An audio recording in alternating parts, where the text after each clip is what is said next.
İcaraga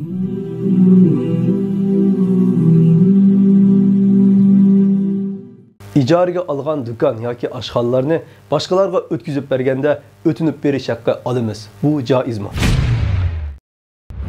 O'tinib berish haqqi deganimiz ijaraga olg'uchi ijaraga olgan o'rinning foydalanish haqqini o'tinib berganligi uchun oldigan haq bo'lib ijara bahosining o'lishi yoki o'rinni bezash va tayyorlashga xarjlagan chiqim va do'konga ko'ngan cho'pqat nisbatimi buningga ta'sir ko'rsatadi.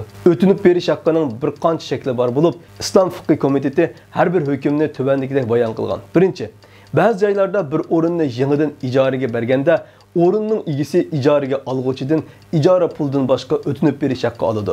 Bu mohiyatda ijaraning bir qismi hisoblanadi. Bu durust bo'ladi. Yenishib ketgan ahvolda bu pulga ijara haqqi ahkomlari ijro qilindi va ijara puli bilan billa qaytarildi. Ikkinchi, ijaraga berilgan o'rinning egisi ijara muddati to'shmasda qolgan muddatda o'rinni bo'shatib berish uchun ijaraga olg'uchiga pul berishga kelishsa joiz bo'ladi. Chunki bu ijaraga olg'uchining o'z roziligi bilan u o'rindan qolgan muddatda foydalanishdan voz kechishi uchun olgan to'lamdan iborat. Ammo ijara muddati to'shib, burunqi to'xtamda o'zligida yangilandi deb to'xtamlashgan yoki to'xtam yangilanmagan taqdirda ijaraga olg'uchi o'tinib berish haqqi olsa halol bo'lmaydi.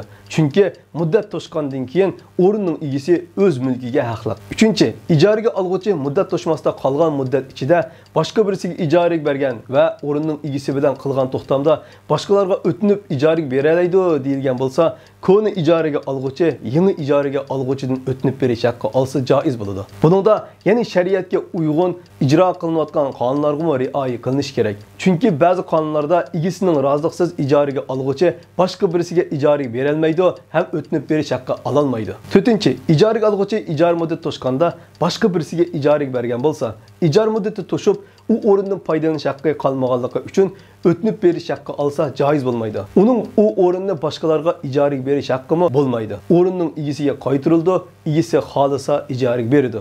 Vallohu a'lam bis-savob.